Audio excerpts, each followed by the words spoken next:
Hello guys, मैं आपका host and दोस्त लॉजिकल बिंग। आज हम बात करेंगे किड गोकू के ऊपर। नहीं, आज हम किड गोकू के ऊपर बात नहीं करेंगे, आज हम अडल्ट गोकू के ऊपर बात करेंगे। साले तू तो दोस्तों, गोकू के मैं एक ऐसा टेक्निक के बारे में बात करूंगा जो कि आज आप जानोगे कि वो कितना पेन जो है वो टॉलरेंस कर सकता है, उसका ड्यूरेबिलिटी को आप जान सकते हो आज के इस वीडियो में। सो बिना देरी करते हुए वीडियो की तरफ जल्दी बढ़ते हैं। Let's get into it. 力の大会で敗退した宇宙はゼウス様自ら消してしまわれるそうです。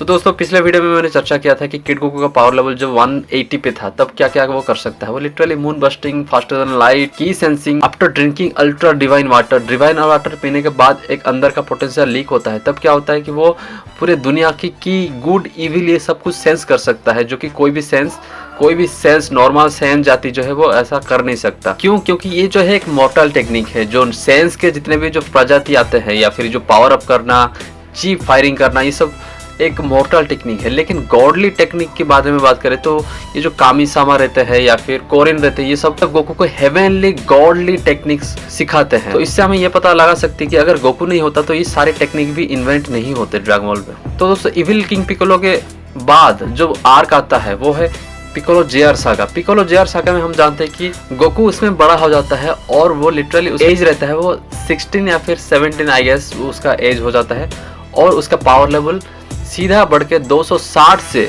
430 पे पहुंच जाता है बेस फॉर्म में। तो दोस्तों, जैसे जैसे समय आगे बढ़ता है, वर्ल्ड मार्शल आर्ट टूर्नामेंट होता है। वर्ल्ड मार्शल आर्ट टूर्नामेंट में गोकू और पिकोलो का फाइटिंग एटलीस्ट होता है। फिर उसके बाद क्या होता है, पिकोलो का जब पावर लेवल जो रहता है वो उसका भी पावर लेवल शायद 500 के बीच में आसपास में था। उसके बाद आप सब जानते हैं कि 180 पावर लेवल पे एक बंदा वो यार्थ का सरफेस को हेल में परिवर्तित कर सकता है। तो इसका मतलब यहाँ पे जो कैरेक्टर है, मतलब 500 पावर लेवल पे 400 पावर लेवल पे चले गए हैं। इसका मतलब वो यार्थ बस्टिंग इजीली कर सकते हैं। वो ना कि वेपर कर सकते हैं बल्कि वो बस्टिंग कर सकते हैं, वो टुकड़ों में उसको परिवर्तित कर सकते हैं और कैजुअली एक फास्टर देन लाइट कैरेक्टर में बन चुके हैं। Multiple times faster than light वो इजीली बन चुके हैं। तो उसके बाद दोस्तों, पिकोलो जेआर सागा में, end of Piccolo JR saga में क्या होता है कि गोकू हॉट होता है, बहुत ही एक्सट्रीमली लेवल पे हॉट होता है। लेकिन फिर भी गोकू का जो पेन टॉलरेंस है वो इतना ज्यादा होता है कि वो इतना हैवी डैमेज लेने के बाद भी वो पिकोलो को हरा देता है इजीली, और फिर भी स्माइल कर रहा होता है। लेकिन गोकू का पावर लेवल तो 400 था, लेकिन पिकोलो का पावर लेवल तो 500 था। नहीं, एक्चुअली एंड ऑफ आर्क में उसका पावर लेवल सीधा पहुंच जाता है 900 to 950। तो इसका मतलब वो ये 4 साल के अंदर किड गोकू से लेकर एडल्ट गोकू तक रीच करते करते वो ट्रेनिंग जो लेता है कामिसामा के साथ, वो अपना डेवलपमेंट 4 गुना या फिर 5 गुना कर लेता है ये 4 या 5 साल में। इससे हमें पता लगा सकते हैं कि कितना कैरेक्टर डेवलपमेंट और उसका पावर लेवल कितना इंक्रीज हुआ है। तो दोस्तों, पावर लेवल 910 और 950 में क्या क्या कर सकता है एक बंदा, वो casually tens of time faster than light में इजीली ट्रैवल कर सकता है। उसका रिफ्लेक्शन भी हो सकता है और वो 10 यार्थ साइज प्लैनेट को वो डिस्ट्रॉय कर सकता है। मे बी 10 नहीं, 4-5 यार्थ साइज प्लैनेट को वो डिस्ट्रॉय कर सकता है। और दोस्तों, उसके बाद आता है नेक्स्ट हमारा राटिस सागा। राटिस जैसे जैसे समय चलता है, व्यतीत होता है, उसके बाद क्या होता है, धीरे धीरे गोकू जो है वो शादी कर लेता है। शादी करने के बाद एक बच्चा होता है जो कि है हमारा प्यारा गोहन। उसी गोहन का पावर लेवल रहता है 1, 2 या फिर 5, 10 के अंदर ही रहता है। लेकिन उसके बाद क्या हो जाता है, वो गोकू का रियल ब्रदर आ जाता है रैटिड्स, और उसका पावर लेवल रहता है 1500। और ऑफिशियली पावर ड्रैगन बॉल पे स्क्रीन प्ले पे ऑफिशियली पावर लेवल का इन्वेंट हुआ था, राटिस ने किया था। और वो अपना एक स्काउटर से एक ह्यूमन का बैटल स्ट्रेंथ को वो लिटरली नाप सकता है। और ये में बैटल स्ट्रेंथ और लाइफ फोर्स जो रहता है वो अलग अलग चीज होता है। इसमें आप बिल्कुल भी कंफ्यूज मत होइए कि जो ड्रैगन बॉल पे जो पावर लेवल की बात किया जाता है, ये पावर लेवल ये होता है कि बैटल स्ट्रेंथ की बात होती है, और लाइफ फोर्स जो रहता है जिससे स्पिरिट बम बनाया जाता है वो एक अलग कॉन्सेप्ट होता है, जो कि मैं अभी आगे बताने वाला हूँ। लेकिन अभी बात करते हैं कि जो रैटिस का जो पावर लेवल रहता है वो 1500 रहता है, और उसमें एक कैरेक्टर आप क्या क्या कर सकते हैं, वो यार्थ को 10 बार वो इजीली डिस्ट्रॉय कर सकता है। 30 टाइम फास्टर देन लाइट में वो इजीली ट्रैवल और रिफ्लेक्स कर सकता है। इसी वजह से गोकू और पिकोलो दोनों मिलके भी, जिसका पावर लेवल 9, 10 और पिकोलो का पावर लेवल लिटरली पहुंच गया था 1200 या फिर 1300 उसका फाइनल अटैक पहुंच गया था, लेकिन फिर भी रैटिस जो है वो इजीली उनको आउटक्लास कर देता है। लेकिन रैटिस को फिर भी पिकोलो का जो स्पेशल बीम कैनन था वो लिटरली उसको छाती चीर के चला गया, दोनों का, गोकू का और रैटिस का।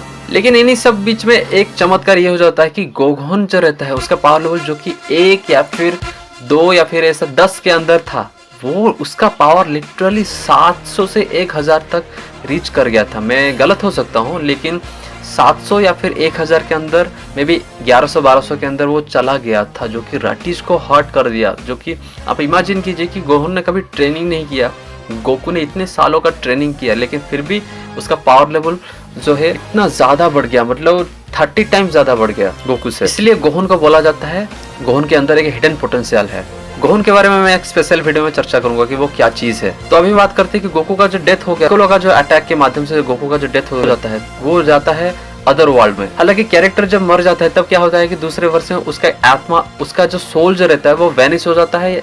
वेनिश मतलब उसका फॉर्मलेस, वो एक केज बन के रह जाता है, मतलब उसको कैद करके रखा जाता है, वो लॉ में बाउंड हो जाता है। लेकिन यहाँ पे क्या होता है कि जिसका की ज्यादा रहता है, उसका इनर की अगर आपका ज्यादा है तो आप क्या कर सकते हो, ड्रैगन बॉल के वर्ल्ड में आपका बॉडी जो है वो आप बॉडी अपने बॉडी को होल्ड कर सकते हो। इसको हिंदी में बोले तो सशरीर में ट्रांसफर होना बोलते हैं। और दोस्तों किंग काय के प्लेस में जाके वो लिटरली सीखता है 2 टेक्निक जो कि हेवनली टेक्निक है, और वो है कायोकेन और केंकीडामा, यानी स्पिरिट बॉम्ब। गोकू बहुत ही जल्दी वो दोनों टेक्निक को मास्टरी कर लेता है, जो कि कायोसामे के अकॉर्डिंग कोई भी उनका स्टूडेंट जो है वो मास्टरी दोनों के दोनों नहीं किया थे। कायोसामे कौन है, वो है लॉर्ड ऑफ द वर्ल्ड, या फिर कह सकते हो कि वो एक क्वाड्रेंट, एक यूनिवर्स के एक क्वाड्रेंट को वो संभालते हैं, और यार्थ जो है उनके क्वाड्रेंट के अंडर में आता है, इसीलिए गोकू वहां पे जाता है। और दोस्तों किंग काय का प्लेस एक ऐसा जगह है जहाँ पे 1 साल का ट्रेनिंग करने का लाभ 1000 साल का, यार्थली रिलम में 1000 साल ट्रेनिंग करने का फायदा वहाँ पे 1 साल के अंदर मिल जाता है। इसी हिसाब से उसका पावर लेवल जो है वो सीधा 1000 से 900 से सीधा चला जाता है। बेस फॉर्म उसका पावर लेवल सीधा 5000 से 8000 तक चला जाता है वेजिटा सागा में या फिर सेन सागा में। मतलब डेवलपमेंट कितना हुआ, 30 टाइम डेवलपमेंट हुआ 1 साल के अंदर। और जब दोस्तों वेजिटा के साथ फाइटिंग कर रहा था, वेजिटा का लिटरली पावर लेवल तो था वो 24000 था, लेकिन 24000 को गोकू के पास जो उसका बेस फॉर्म का पावर लेवल था 8000, लेकिन उसका जब पावर अनलॉक करता है फिर भी उसका पावर जो है वेजिटा के फुल पावर को रीच नहीं कर पाता था। लेकिन इसी वजह से गोकू का जो है, गोकू लिटरली अपना पूरा यार्थ को सेव करने के लिए एक डेडली टेक्निक यूज करता है, और वो डेडली टेक्निक का नाम क्या है, कायोकेन। और दोस्तों ये मैं कायोकेन के बारे में छोटा सा एक इन्फॉर्मेशन देता हूँ कि कायोकेन एक ऐसा टेक्निक है जो कि आपके अंदर से एक ऐसा एनर्जी निकलता है कि सेल का मेटा आपका बॉडी के अंदर जितना भी सेल होगा वो तुरंत मेल्ट होना चालू हो जाएगा। क्यों? क्योंकि उसके अंदर आपका बॉडी, आप लिटरली अगर प्लानेटरी बस्टर नहीं हो, मल्टी प्लानेटरी बस्टर नहीं हो, यार्थ साइज मल्टी प्लानेटरी बस्टर नहीं हो, यार्थ साइज प्लानेट को डिस्ट्रॉय नहीं कर सकते, या फिर उसके वो लेवल का डिस्ट्रक्शन अगर आप झेल नहीं सकते, तो बिल्कुल भी आप वो फॉर्म को सीख नहीं पाएंगे, क्योंकि आपका बॉडी इंस्टेंटली अंदर से ही जल जाएगा। तो इसी वजह से, लेकिन गोकू का पावर लेवल था 8000, लेकिन जब वेजिटा के साथ जब फाइनल क्लास कर रहा था, तब पावर क्लास कर रहा था, तब उसका पावर लेवल सीधा पहुंच के 32000 हो गया। तब वो कायोकेन 2 टाइम्स भी यूज नहीं किया, वो लिटरली सीधा 4 टाइम यूज कर लिया। और ये टेक्निक एक हेवनली टेक्निक है जो कि खास करके कोई भी नॉर्मल मोर्टल जो है वो स्पेशली सारे मोर्टल्स इसको सीख नहीं सकते। और फिर दोस्तों उसके बाद वेजिटा सागा के बाद हम जानते हैं कि नामेक सागा आता है। नामेक सागा में क्या होता है, गोकू का पावर लेवल सीधा चला जाता है, वो 6 दिन के अंदर सिर्फ ट्रेनिंग करता है, और 6 दिन के अंदर उसका पावर लेवल जो है 1,80,000 पे चला जाता है। और 1,80,000 मतलब सीधा उसका पावर लेवल जो रहता है वो 30,000 से सीधा 1,80,000, मतलब 6 दिन के अंदर 8 से 9 गुना ज्यादा उसका पावर लेवल जो है वो बढ़ जाता है। और आप इमेजिन कर सकते हैं कि उसका पावर लेवल वहां पे अगर रीच किया होगा तो वो कौन कौन सा लेवल में वो उसका डिस्ट्रक्शन फीट क्या क्या हो सकता है, और कितना टाइम वो फास्टर देन लाइट वो इजीली बन सकता है। वो 10,000 टाइम फास्टर देन लाइट, और वो लिटरली स्टार को वो डिस्ट्रॉय कर सकता है। स्टार को, या फिर कह सकते हो कि यार्थ से 10,000 गुना ज्यादा बड़ा प्लैनेट को वो इजीली डिस्ट्रॉय कर सकता है। और यहाँ पे याद रखने वाली बात यह है कि हमारा वर्ल्ड से, रियल वर्ल्ड से ड्रैगन बॉल का वर्ल्ड जो है वो 2 टाइम ज़्यादा बड़ा है इसका अर्थ। लेकिन ड्रैगन बॉल के वर्ल्ड पे भी जो वर्ल्ड रहता है, जो यार्थ रहता है, वो फ्रीजा के सामने एक डोफ प्लैनेट है, जो कि वो बिल्कुल सी एक नेग्लिजिबल, मतलब एक्सट्रीमली नेग्लिजिबल प्लैनेट है। वहाँ पे वो बिल्कुल, अगर फ्रीजा जो है प्लैनेट का सौदा करता है, लेकिन फिर भी वो यार्थ को कभी भी खरीदना नहीं चाहेगा, क्योंकि वहाँ पे वो बहुत ही छोटा प्लैनेट है, कुछ भी नहीं है ना। और दोस्तों मैं एक इंटरेस्टिंग बात बताना चाहता हूँ कि गोकू इस वाले फॉर्म में, जो ये वाले कायोकेन में जो इतना बूस्ट हुआ है, उसमें वो कितना एनर्जी आउटपुट निकल सकता है। वो लिटरली 502 डेसिलियन जूल्स ऑफ एनर्जी वो लिटरली प्रोड्यूस कर सकता है, यानी कहे तो 136 टेनाटन TNT वो डिस्ट्रक्शन जितना वो एनर्जी वो प्रोड्यूस कर सकता है। दोस्तों गिन्यू सागा के बाद फ्रीजा सागा आता है। फ्रीजा एक ऐसा टायरेंट रहता है जो कि उसका पहला फॉर्म में ही वो लिटरली उसका 5 लाख पावर लेवल वो होल्ड करता है। वो लिटरली उसका पहला फॉर्म में वो स्टार्स को, प्लैनेट्स को वो इजीली डिस्ट्रॉय कर सकता है। उसके लिए वो कोई बड़ी बात नहीं है। और गिन्यू के साथ जब गोकू का फाइटिंग होता है, उसके बाद गोकू जो है फिर से रिवाइव होता है। और यहाँ पे मैं एक छोटी सी इन्फॉर्मेशन देना चाहता हूँ कि सेंस का एक टेक्निक रहता है जिसको बोलते हैं ज़ेंकाई, मतलब वो नियर डेथ एक्सपीरियंस करेंगे। अगर मतलब वो मरने के कगार पे होंगे, अगर फिर से उनको उसी स्टेज पे अगर उनको रिवाइव किया जाएगा, पूरा नहीं मरेंगे, उनको फिर से हील किया जाएगा और फिर से अपना पूरा स्ट्रेंथ पे वापस आ गए तो वो अपने प्रीवियस फॉर्म से ज़्यादा पावरफुल हो जाएंगे। इसको बोलते हैं ज़ेंकाई। तो जैसे कि मैंने बताया था कि गिन्यू सागा में उसका पावर लेवल 1,80,000 था, लेकिन इसी ज़ेंकाई के चक्कर में गोकू का जो पावर लेवल है वो सीधा 3 मिलियन तक चला जाता है, यानी 30 लाख पावर लेवल चला जाता है। और फ्रीजा का फाइनल फॉर्म, उसका बेस फॉर्म जो रहता है वो 50% पावर लेवल वो 60 मिलियन पावर लेवल रखता है उस टाइम पे। लेकिन गोकू सीधा उसके साथ टो टू टो फाइट करता है और अपना कायोकेन को वो 10 टाइम्स ज़्यादा यूज़ करता है। आप इमेजिन कीजिए कि उसका बॉडी के अंदर क्या होगा अगर वो फॉर्म को मास्टरी नहीं किया होता तो।